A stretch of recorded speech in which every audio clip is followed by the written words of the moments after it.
nous allons parler du nouveau produit dans la prise en charge de l'hypertrophie bénigne de la prostate, qui est le Dimuprost. Mais on ne peut pas parler de Dimuprost sans parler un peu de la prostate. Donc, nous allons commencer par parler d'abord de la prostate, un peu d'anatomie de la prostate. Après avoir dit un mot sur la prostate, nous allons dire un mot sur l'hypertrophie bénigne de la prostate en insistant sur le rôle de notre produit et enfin un petit mot sur le Dimuprost. Et bien la prostate. Où est située la prostate? La prostate est située dans le pelvis. Vous le voyez là. Où c'est? Derrière la symphyse pubienne. La symphyse pubienne qui est une partie de l'os iliaque. L'os iliaque, c'est cette os du bassin avec ses trois parties, l'ilion, le pubis et l'ischon. Donc la prostate se trouve derrière la symphyse pubienne. La prostate est traversée par l'urètre prostatique. Cet urètre a deux rôles majeurs dans l'organisme. C'est par là que passent les urines. Lorsqu'ils sont produits, en commençant par le deux reins, ils passent par deux voies d'excrétion qui sont le petit calice, le grand calice et le bassinet, et ils atteignent les urtères. Ils atteignent les urtères qui ont quatre parties, la partie lombaire, la partie iliaque, la partie pelvienne, et ils pénètrent dans la vessie, là, quelque part là, au niveau du trigone, pour former le trigone de urétères avec le col vésical, qui est la partie fixe de la vessie, tandis que toute la vessie est mobile, pouvant augmenter les volumes en cas de répression. Bien. Donc après, les urines vont passer par l'urètre prostatique qui traverse la prostate. Cet urètre qui contient deux sphincters. Le sphincter lisse qui se trouve au niveau du col vésical et le sphincter strié qui se trouve au niveau du bec prostatique. Après l'urètre prostatique, les urines vont passer par l'urètre membraneux et ils vont atteindre l'urètre du bec à ce niveau-là et ils vont terminer leur course dans l'urètre pénien. Cela signifie que quand la prostate est malade, quand la prostate est augmentée des volumes, et bien la prostate va comprimer l'urètre. Et quand la prostate comprime l'urètre, ce sont des difficultés pour uriner. Donc nous sommes là pour tenter de résoudre ces difficultés pour uriner. Mais ce n'est pas ça le seul rôle de cet urètre. Cet urètre assure aussi le passage de sperme. Comment?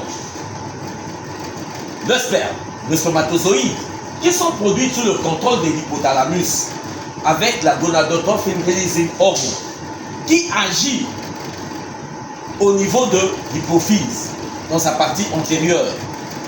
La production de la FSH et de la LH. La LH agit au niveau des testicules, plus précisément dans les cellules de Leydig. Il produit la testostérone. C'est la testostérone qui est à la base des caractères sexuels de l'homme. Le poil, la forme de l'homme, c'est la testostérone. Mais il y a aussi la FSH, lui qui va contribuer à la spermatogénèse, la production de spermatogonidogènes, qui va produire le spermatocyte de type 1,2N, qui va produire le spermatocyte de type 2N, qui va produire le spermatide et qui va subir un ensemble de transformations que nous appelons la spermiogénèse pour produire le spermatozoïde. Le spermatozoïde qui va s'associer avec un liquide détecté par la prostate et ils font un très long voyage. Au niveau des testicules, ils passent par les rétestis, tube droit, canalicule efférent, conduit épididymo-testiculaire pour atteindre la maturation et ils passent dans le canal déférent. Un très long voyage avec 4 portions, funiculaire, inguinal, biliaire, et ils vont terminer leur course quelque part là, au niveau de vésicule séminale.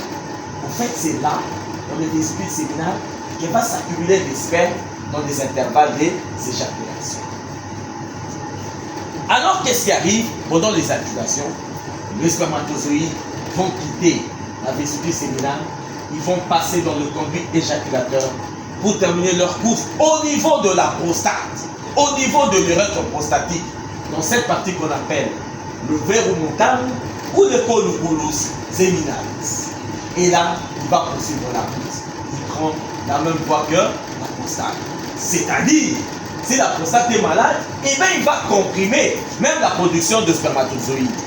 Et même, beaucoup de drogues que nous donnons, même le côté d'aujourd'hui, qui va couvrir le corps, puisqu'il va agir au niveau du 5 et 10, quelquefois les spermatozoïdes ne peuvent pas venir en bas. Ils vont aller vers nous, ce qu'on appelle éjaculation rétrograde. C'est ça la base de notre sujet d'aujourd'hui. Les deux fonctions au niveau de l'urètre prostatique qui sont perturbées par la maladie, il faut résoudre ce problème. Bien, la prostate, donc, qui est derrière la symphyse pubienne, qui est en rapport, il est sous le col vésical, il est au-dessus du diaphragme urogénital, en avant de l'ampoule de l'endomètre, dans cette région qu'on appelle la loge prostatique. C'est ça la prostate, qui peut prendre du volume et comprimer, et nous devons donner des produits pour soulager la prostate. Quelle est sa forme? La forme d'une châtaigne. Elle est lisse normalement à la palpation, sauf quand elle devient malade, elle devient dure en cas de cancer de prostate, mais très augmentée en cas d'hypertrophie bénigne de la prostate. Aujourd'hui, nous sommes là pour l'hypertrophie bénigne de la prostate. Nous pensons que dans un avenir proche, la Lysone va trouver des solutions aussi pour le cancer de prostate. Sa couleur est grise, sa consistance élastique, forme de cône tronqué comme vous voyez. Ça c'est la base, ça c'est le sommet.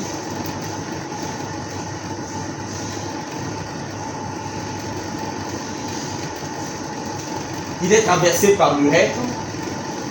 C'est ça l'urètre prostatique qui traverse la prostate et qui peut être comprimé quand l'organe est malade. Alors quelle est sa constitution? Il est entouré d'une capsule. Cette capsule qui est détruite en cas de cancer, mais pas en cas d'hypertrophie bénigne de la prostate. Au sein de la prostate passe le conduit éjaculateur. C'est ça la prostate. C'est là où ça bouge le conduit éjaculateur qu'on appelle le verumontanum ou aujourd'hui le colluculus seminalis. Dans le temps, la prostate était divisée en deux par Gilles Vernet. Il y avait la partie proximale et la partie distale. La partie proximale, c'est la siège des hypertrophies bénignes de la prostate. Et dans la partie périphérique, c'est ça le siège du cancer de prostate. Aujourd'hui, nous sommes là pour surtout de pathologie de la partie proximale de la prostate. Bien, on s'arrête là pour la prostate. Maintenant, après avoir dit un mot sur la prostate, vous avez compris, ou on a tous compris la situation, on va parler de l'hypertrophie bénigne de la prostate.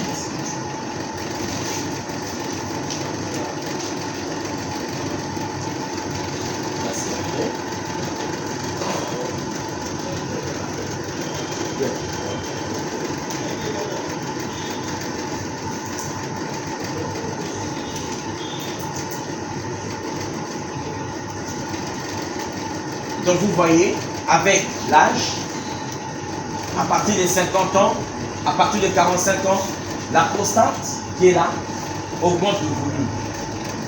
Et il peut perturber la qualité de la vie. Comment? Quand la prostate augmente le volume, qu'est-ce qui va se passer? Il y aura l'effort pour uriner. Le malade va faire des efforts pour uriner. Ainsi, il y a épaississement de la paroi de la vessie. La vessie qui est constituée de la séreuse, la musculeuse qu'on appelle l'épisode, la sous-muqueuse et la muqueuse qu'on appelle l'urothélium. Et bien, lorsqu'il y a un obstacle, ça s'épaissit, ça prend du volume à cause de l'effort. Ça ne suffit pas. Il peut y avoir formation de poche qu'on appelle les diverticules, les cigares. Raison pour laquelle il faut prendre des mesures à temps pour traiter ce malade. Quand la stase continue, ce sont des infections urinaires qui vont demeurer. Et là, il faut soulager, il faut traiter. C'est qu'il faut vite empêcher que le malade ne puisse pas uriner. Ça entraîne beaucoup de problèmes. Et cette stase, cet obstacle sera aussi à la base de la formation de calculs qu'on appelle lithiase. Quel type de lithiase? Ce sont des lithiases de calcium, lithiase oxalo-calcique en majorité, plus il y a obstacle. Il y a d'autres types de lithiases, comme des lithiases d'acide urique chez des gens qui ont des gouttes, comme des lithiases de cystine chez des gens qui ont la cystulurite.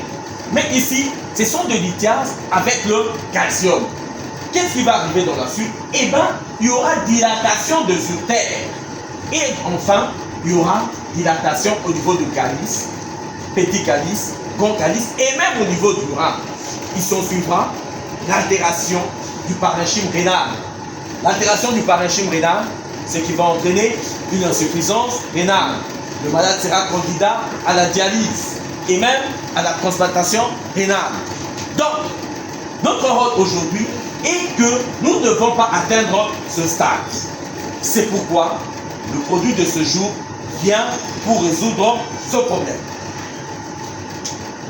Vous voyez que dans le monde, l'espérance de vie augmente. En 2000, par exemple, en Suisse, c'était 79 ans.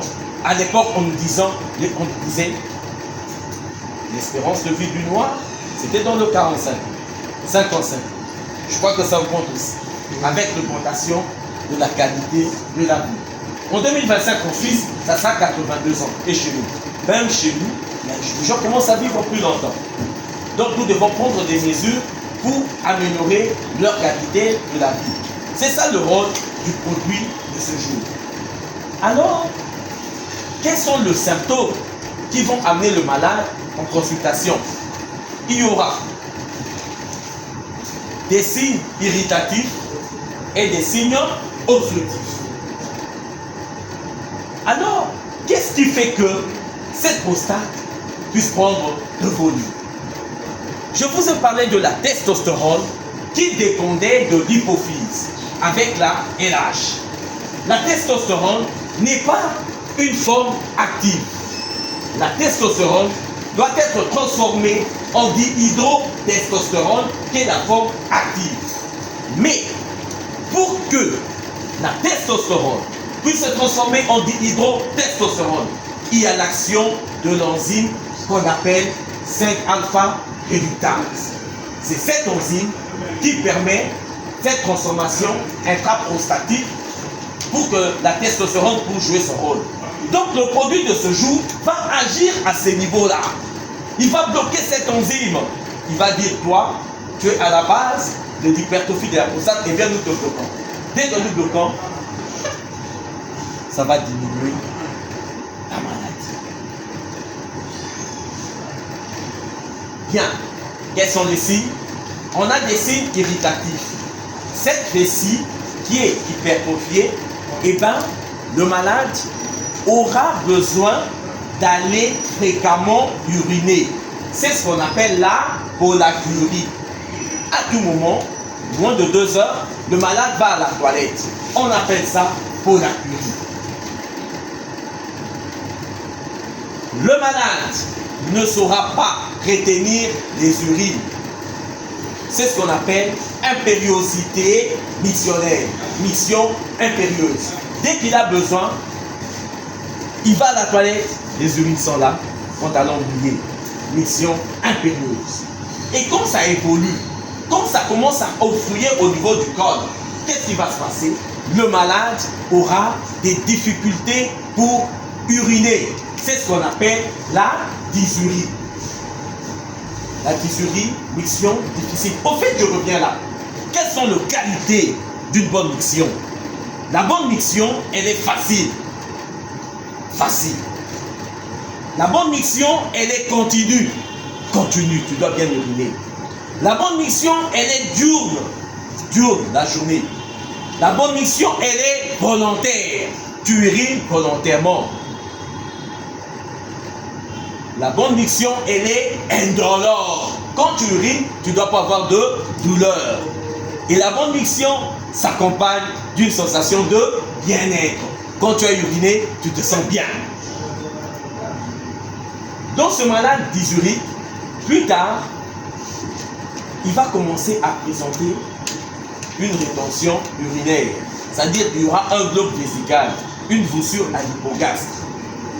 Et dans ce temps-là, il y aura quelques urines qui vont se perdre. C'est ce qu'on appelle miction par regorgement ou incontinence par regorgement. C'est ça l'évolution naturelle. Et même cette rétention urinaire pourra survenir de façon aiguë. De façon aiguë, c'est-à-dire le malade est là, il est en train d'uriner, soudainement il ne sait plus uriner. C'est pour la première fois, par exemple, il y a un globe vésical. Quand vous touchez ce globe, le globe est dur, douloureux. Mais quand ça traîne pendant longtemps, il y aura une rétention qui sera chronique. Vous avez une voussure, quand vous touchez, il y a un globe, le globe est mou et indolore. Ça, c'est une rétention chronique. Et le malade va se réveiller souvent la nuit pour uriner. C'est ce qu'on appelle la licurie.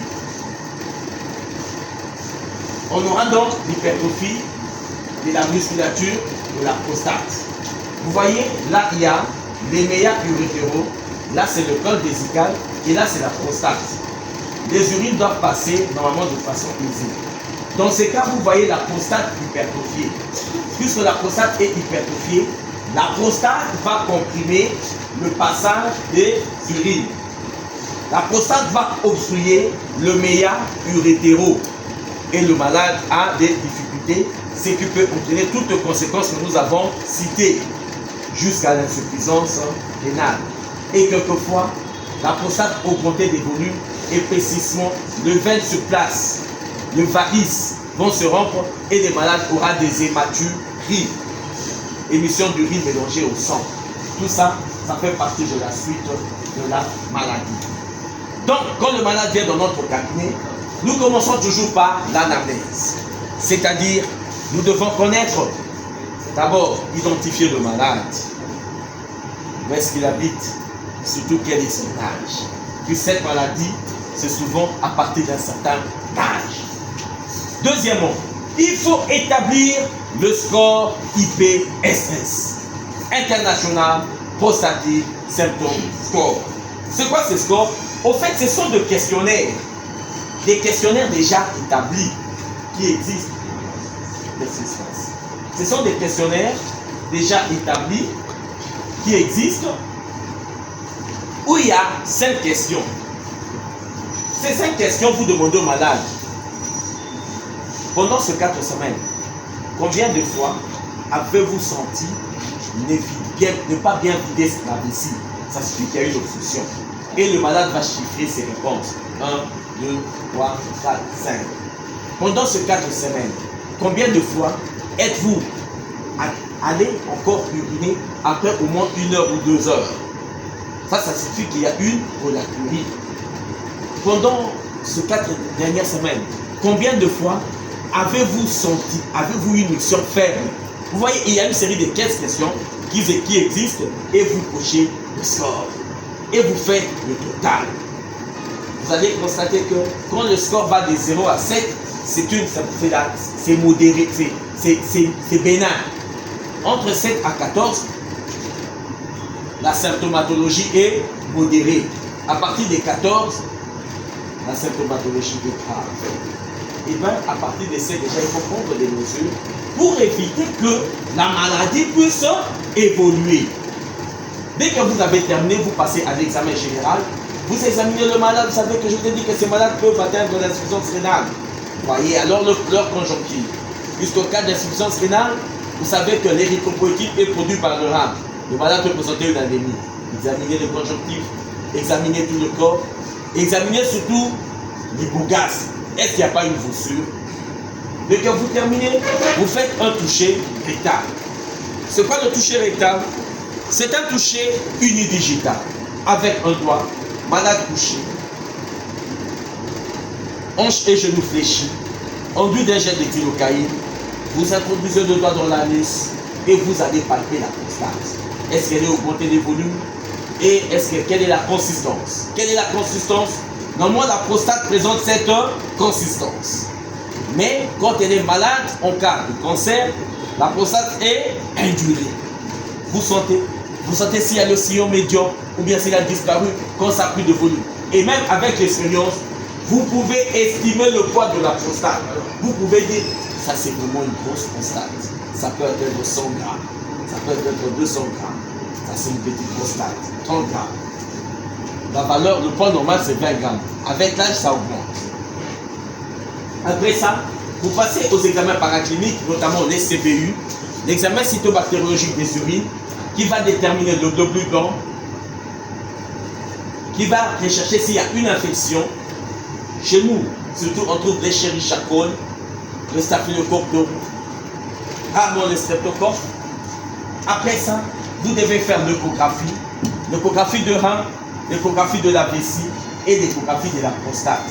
Au niveau du rein, vous allez voir est-ce que le cortex est normal, est-ce que le parenchyme est normal, est-ce qu'il n'y a pas une dilatation piélo-caliciaire.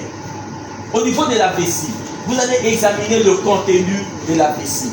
Est-ce que les urines ne sont pas troubles? Est-ce qu'il n'y a pas une lithiase? Est-ce que la paroi vésicale n'est pas épaissie? Et au niveau de la prostate, vous allez déterminer la surface de la prostate et surtout le poids de la prostate. Et la prostate peut s'examiner par voie intrarectale ou bien sus-pubienne. Et après, avec cette même échographie, vous allez mesurer les résidus post-mictionnaires. Quand le malade a uriné, qu'est-ce qui reste dans la vessie? Donc vous voyez, dans certains cas, vous pouvez percevoir des nodules hypoéchogènes dans la zone périphérique. Ça vous suggère déjà un cancer. Mais quelquefois, vous pouvez avoir beaucoup de calcification, généralement chez les jeunes.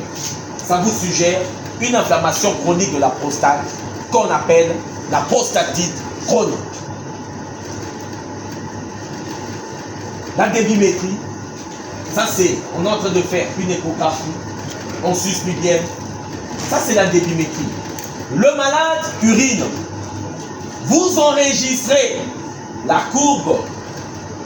La courbe normale est une courbe en cloche. Et la valeur normale va de 15 à 25 ml par seconde. Quand c'est faible, bon, c'est déjà un problème. Quand la courbe n'est pas en cloche, quand vous voyez une courbe plate, sachez qu'il y a une obstruction.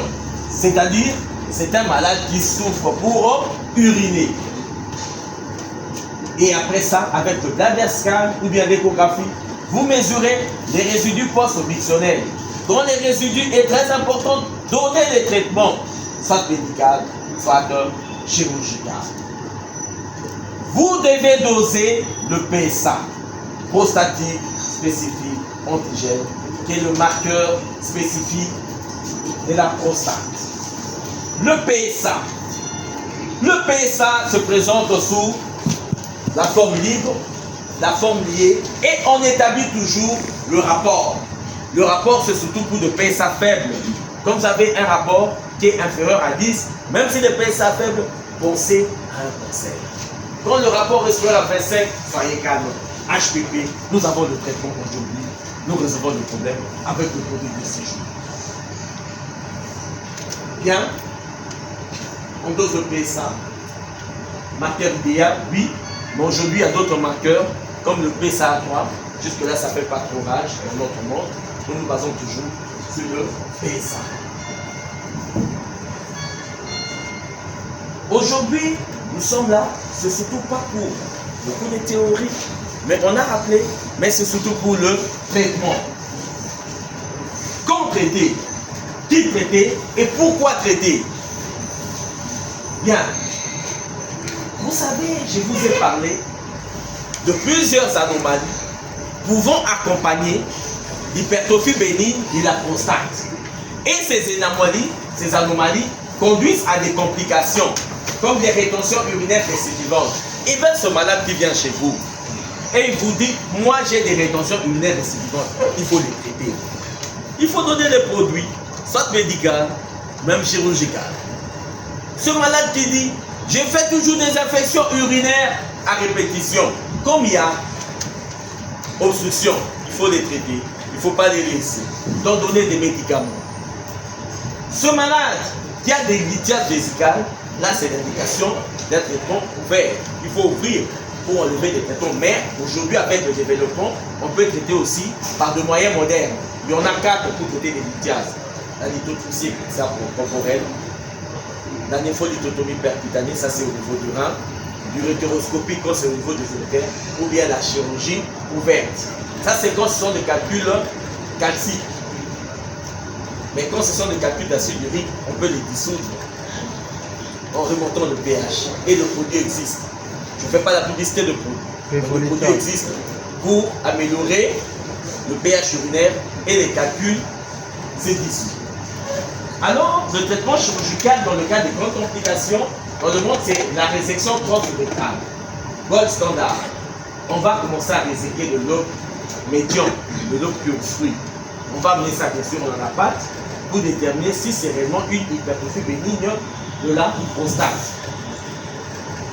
Mais il y a aussi d'autres moyens. Chez des personnes qui ne peuvent pas être opérées, on va mettre des stents avec un certain âge pour leur permettre de vivre de façon aisée. Il y a le laser aujourd'hui pour le petit prostate. Il y a la thermothérapie pour le gros prostate.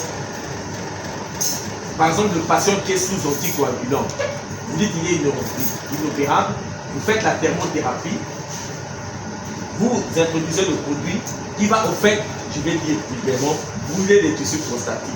Ça va brûler les tissus prostatiques et ça va se nécroser. Ce que je n'ai pas dit, c'est l'embolisation.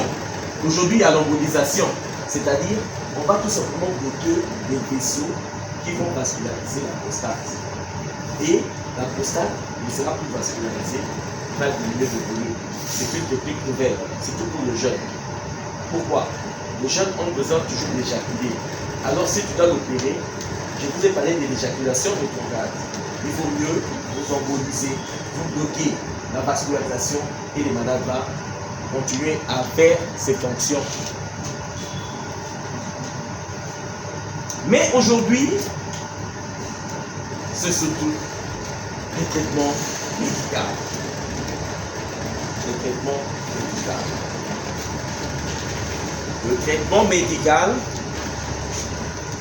atténue les symptômes. Le traitement médical prévient les complications. Les traitements médicaux vont minimiser les effets indésirables du traitement et vont préserver la qualité de vie. Je vous ai dit que un malade jeune, je suis un malade jeune, 45 ans, beaucoup d'argent. Je lui mets sous un produit, un alpha-bloquant, alpha-bloquant. Ce malade me dit, mais je n'éjacule plus. Qu'est-ce que je fais? Mais j'arrête le traitement, après il commence à éjaculer. Mais dès que la symptomatologie revient, il reprend le traitement. Dès qu'on opère, comme je vous ai dit, si on opère, eh ben, on va toucher le sphincter lisse. Dès qu'on a touché le sphincter lisse, qui est le sphincter qui se trouve au niveau du col médical, eh ben, quand le malade va éjaculer, il va faire des éjaculations rétrogrades. C'est pourquoi, personnellement, pour opérer, j'attends que le malade ait 67 ans, 68 ans. Hein, il s'est dit un peu fatigué et on peut dire qu'il n'a plus besoin de ça. On a vu des malades de 63 ans qu'on a opéré qui est venu de Bendé aux cliniques. Mais maintenant, on m'a opéré comme ça. Donc moi, je suis foutu. C'est-à-dire, je ne veux plus éjaculer. Mais avec le médicament, c'est que vous avez l'éjaculation rétrograde, mais après, ça peut rentrer dans le norme. Dès qu'on arrête, on fait la fenêtre. Donc si la personne a besoin des enfants, il peut le faire. Si tout est dans le norme. Vous comprenez? C'est ça. Mais on commence toujours par la phytothérapie. Les extraits de plantes. Vous allez m'excuser. Je vais énumérer quelques noms de plus fréquents. Par exemple, bon, on start plus. Ici, on donne plus le tandéna. Comprimé de 50 mg. 2 fois comprimé. Ça sont des extraits de plantes. On donne le Pygeum, ça c'est le DCI, africanum. Le Pygeum africanum, c'est ce qu'on appelle le permixan. 140 mg. ça aussi, ça améliore quand même la symptomatologie du patient. Mais pas de façon très élevée. Ici, aujourd'hui, nous parlons de Dumiprost. Le Dumiprost est constitué de alpha-bloquants comme premier constituant. Alpha-bloquant. Ça, c'est pour remonter la pente. Dumiprost. Alpha-bloquant. Qu'est-ce que ça fait? Au niveau de la vessie, qu'est-ce que nous avons? Au niveau de la paroi vésicale, nous avons des récepteurs. Nous avons des récepteurs muscariniques M2, M3. Beaucoup. Nous avons des récepteurs adrénergiques bêta-3 adrénergiques. Mais au niveau du col vésical, qu'est-ce que nous avons? Nous avons des récepteurs alpha-1 adrénergiques. Ce sont eux qui, lorsque la prostate est augmentée de volume, ce sont eux qui vont augmenter la tonicité. Et ils seront à la base de la dysurie. Et ils vont entraîner une rétention urinaire. Ainsi, lorsque nous donnons des alpha-bloquants, et ben, ils vont bloquer ces récepteurs. Et quand ils bloquent ces récepteurs, et ben, la tonicité au niveau du col vésical va baisser. Et quand la tonicité au niveau du col vésical baisse, et ben, la mission s'améliore. Donc c'est ça l'effet des alpha-bloquants. C'est pourquoi nous sommes là aujourd'hui. Le produit est constitué d'un alpha-bloquant. Les alpha-bloquants diminuent le tonus, ils entraînent une moindre résistance au flux urinaire. Bien. Je parle de la finastéride, mais aujourd'hui le produit contient plus de la dustatéride. Ce sont le même produit. Ce sont tous des inhibiteurs de la 5-alpha réductase. Qu'est-ce qui se passe? Je vous ai dit au début que la testostérone dépendait de l'hypophyse. FSH-LH agit au niveau de l'hypophyse, production de la LH. LH agit au niveau de testicules. Et là, il y a production de la testostérone. Messieurs, pour que la testostérone soit active, c'est l'enzyme 5-alpha réductase qui va agir. Et bien, quand ça va agir, la testostérone va se transformer en dihydrotestostérone, qui est la forme active, qui est à la base de tous les problèmes. Vous savez, il y a deux jeunes qui sont castrés, ils ne font pas de cancer. Mais ici, qu'est-ce que nous faisons? Et la prostate ne prend pas de volume. Nous bloquons tout simplement la production de la 5-alpha réductase. Dès que nous avons bloqué les inhibiteurs de la 5-alpha réductase, eh bien, la testostérone ne va plus se transformer en dihydrotestostérone. Il va rester testostérone. Il ne deviendra plus une forme active. Donc la prostate ne va plus augmenter des volumes. Donc la prostate peut même diminuer du poids. Donc la prostate, le PSA va même diminuer. Ça peut tromper en cas de cancer de prostate. Bien, vous voyez là, le malade a une fissure hypogastrique, mal à la percussion à convexité supérieure qu'on appelle l'eau vésicale, qui signe une rétention urinaire.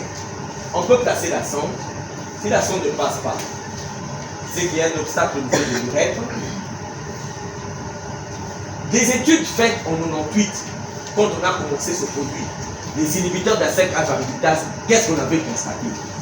On a pris le placebo et on a pris l'inhibiteur de la 5-alpha réductase. On avait remarqué que la symptomatologie diminuait sensiblement et de façon hautement significative. P très significative.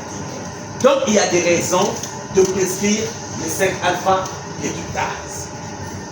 Par exemple, un autre 5-alpha réductase, c'est toujours le produit finastérique. Il y a un PSA.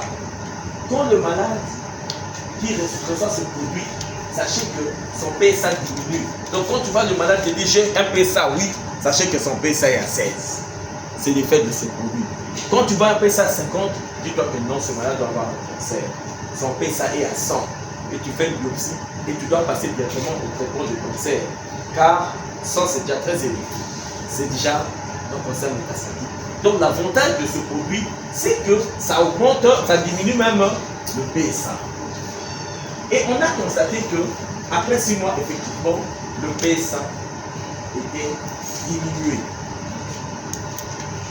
Donc aujourd'hui, nous sommes là pour la bithérapie. Du bipost constitué par la dustatéride et par tamsulosine. Tamsulosine dosée à 0,5 mg et puis dustatéride 0,5. C'est la bithérapie. Comment on peut le comparer à la monothérapie?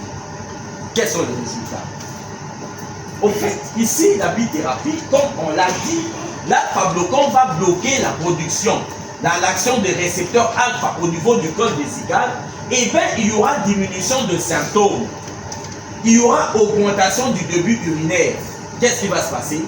Il y aura relaxation de muscles lisses situés au niveau du col par inhibition de l'activité sympathique. Et quand on donne les inhibiteurs de la 5-alpha réductase, qu'est-ce qui va se passer? Ils vont atténuer aussi les symptômes.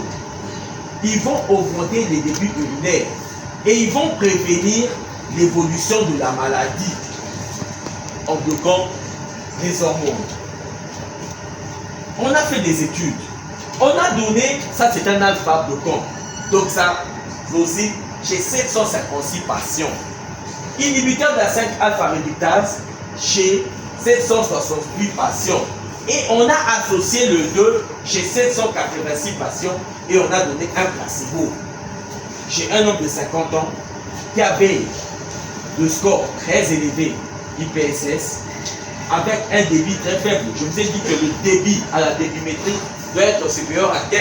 Ici c'était entre 4 à 15. Alors, qu'est-ce qu'on a constaté? Eh bien, on constate que chez les groupes qui reçoivent la bithérapie, l'évolution vers la rétention urinaire dure très longtemps comparé au placebo qui évolue toujours vers la rétention urinaire. Comparé à l'inhibiteur seul et comparé aux alpha-bloquants seuls. Mais l'inhibiteur de la 5-alpha réductase diminue quand même. Mais c'est mieux la bithérapie. C'est ça l'avantage du produit de ce jour. Et en plus, on a constaté que la bithérapie agissait vraiment sur le volume prostatique et c'est là plus que tout le produit cité. On a constaté que sur le plan symptomatique, la bithérapie agit, qu'on donne en cas de prostate supérieure à 40-50 cc, diminuer sensiblement les symptômes. Alors quand est-ce qu'on le donnait?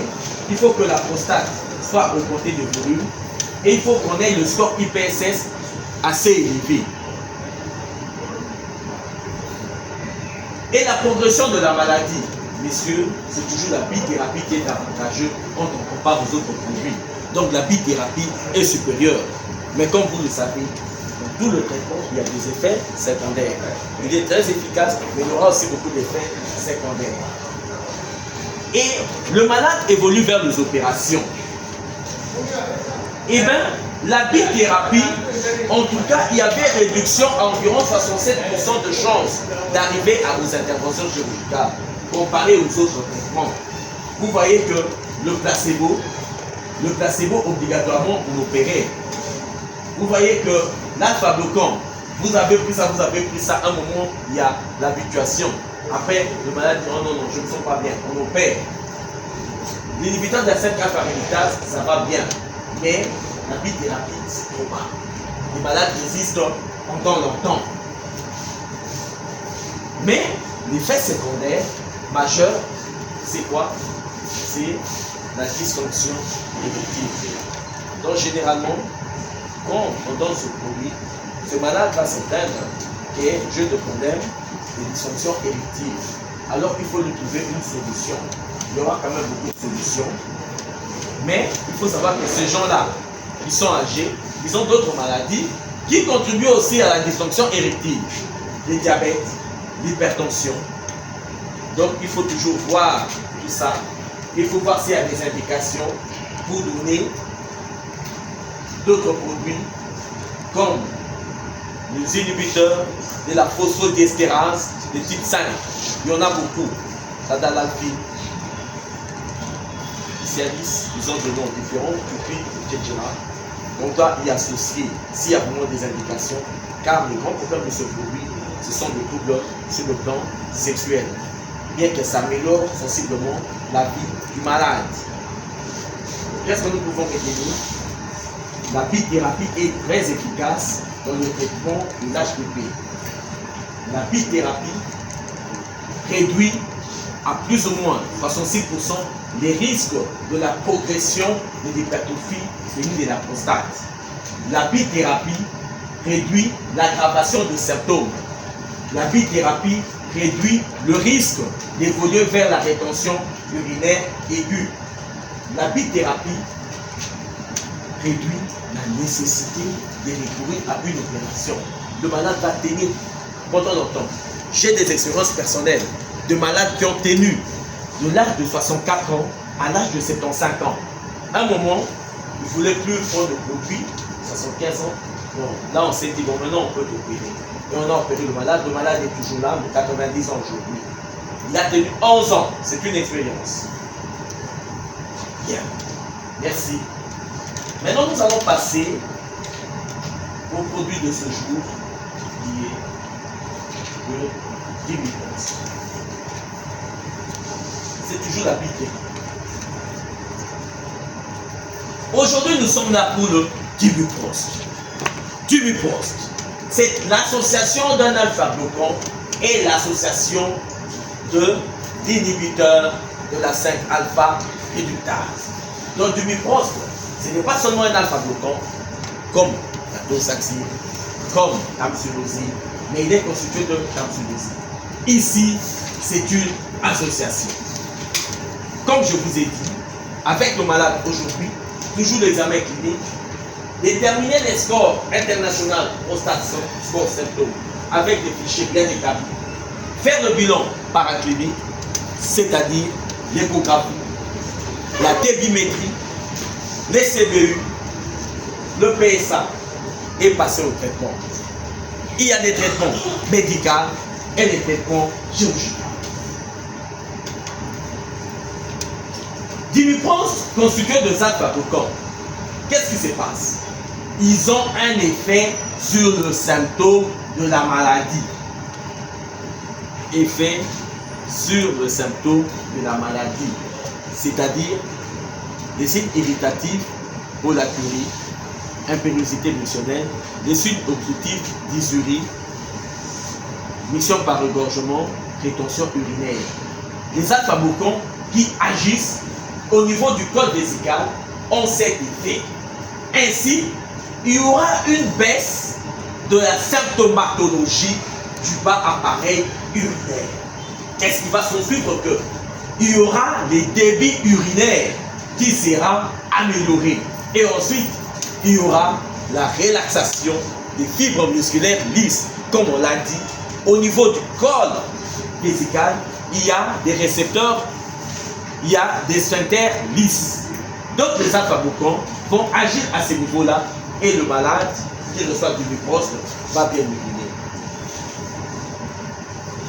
Et quand on donne ça pendant très longtemps, ça ne va pas entraîner des problèmes.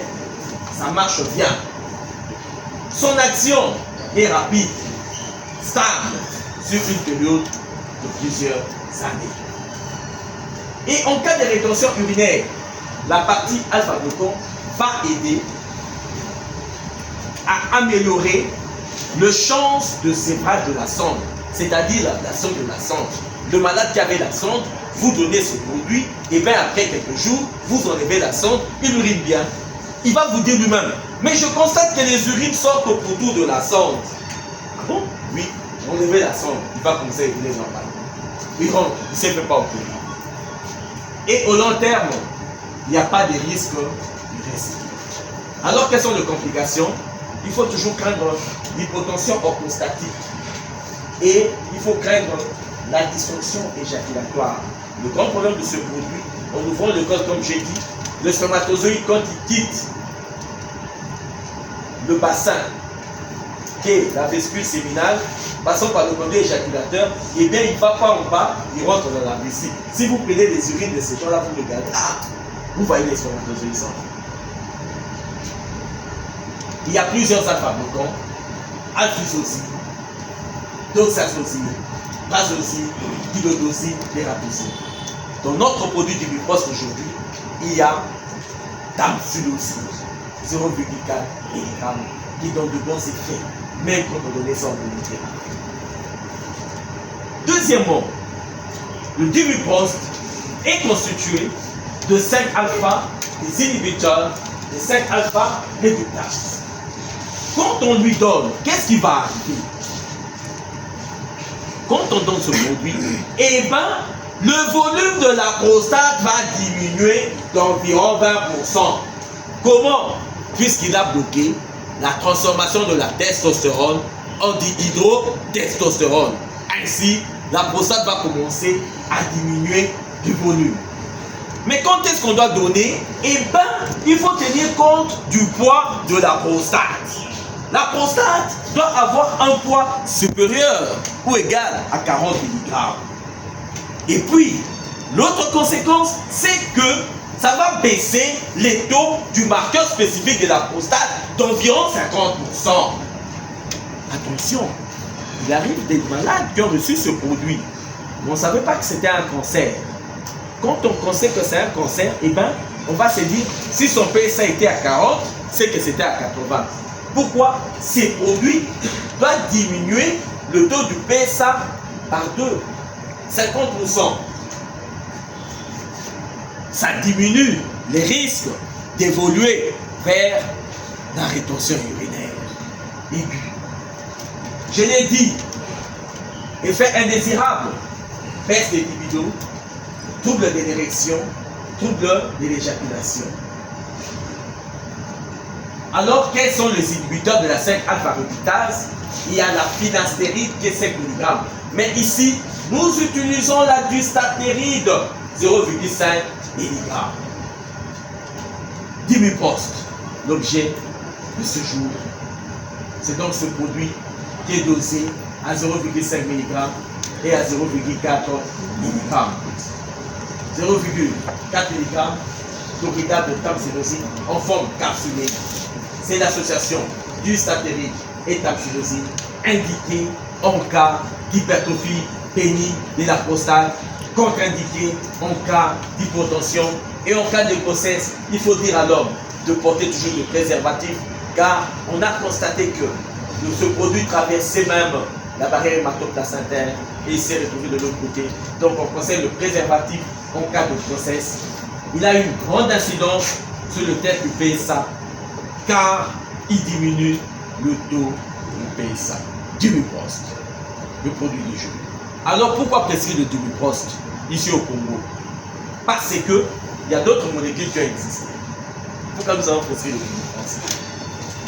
Le Dibuprost, nous sommes sûrs, il a été fait dans des labos, dans des conditions dans le Nord. C'est la combinaison d'alpha-bloquants et des inhibiteurs de la 5-alpha-réductase. Avec le problème du Congo, vous savez, problème de salaire, quand on prescrit le produit là 2 fois, j'ai peur de prescrire les autres produits, ça coûte cher. Ça pèse sur le budget du malade. C'est un grand problème. Hein? On hésite. Non, écris seulement, je vais acheter. Mais il y a beaucoup de problèmes. 2 fois, ils ne prennent pas, d'autres prennent. Ce sont des enfants qui sont en Europe qui envoient l'argent. Ça pose trop de problèmes. Mais avec du Dibuprost, l'avantage qu'on a, c'est que le prix est réduit. Le prix est réduit par rapport aux autres produits qui existent sur le marché. C'est vraiment une solution pour le Congo. Vous savez, pyramide de l'âge. Les gens évoluent vers l'âge élevé. N'est-ce pas? Donc il y aura beaucoup de candidats pour ce produit. Il y aura beaucoup de candidats pour de troubles urinaires. Alors, Dibuprost, à prix réduit, résolvera le problème congolais. C'est évident. Et l'association de ces 2 familles a prouvé sa supériorité comparée à la monothérapie par des études MTOPS Combat réalisées par l'Association européenne d'urologie. Et puis, quand on évalue le score IPSS, ça réduit le score de 4 points dans l'évolution. Ça empêche d'arriver à la rétention urinaire aiguë. Ça empêche d'atteindre l'infection urinaire. Ça empêche d'entraîner l'insuffisance rénale. Ça empêche d'avoir une incontinence urinaire par regorgement, c'est-à-dire l'évacuation du trop-plein. Donc, du biprost à sa place. Dans les mêmes études, on a constaté des effets secondaires importants en bithérapie comparé à la monothérapie. Mais la précaution est connue. Associer toujours un médicament pour améliorer la fonction sexuelle. L'association est très efficace pour le symptôme de paille urinaire, pour l'amélioration du débit urinaire qu'on fait avec le débitmètre. Ça peut passer de 6 à 20 dans le norme. On propose cette association lorsque les symptômes de paille urinaire sont modérés à sévères ou risquent de progresser, des prostates de gros volume, à PSA élevé, H élevé. Et on peut donner ça pendant un temps très long. Il n'y a pas de problème. Du biprost à sa place au Congo, pays avec beaucoup de difficultés. Du biprost à Kinshasa, du biprost à Matadi, du biprost à Kokiladvik qu'on appelle Bandaka, du biprost à Stanleyville qu'on appelle Kisangani, du biprost à Boédé même, à Ikeda, il y a beaucoup de malades, je vous dis. Du biprost à Badolité, d'après nos informations, depuis que le maréchal est parti, il n'y a plus de chirurgiens vraiment là-bas. Et les gens meurent de la pathologie prostatique. Nous avons l'information. Dimiprost à Badolité, ça va avoir d'énormes services. Dimiprost à Bujimal, Dimiprost à Kananga, et même dans le Katanga, à Kolwezi. Ils ont toujours un peu beaucoup de moyens. Dimiprost va rendre beaucoup de services. Je vous remercie.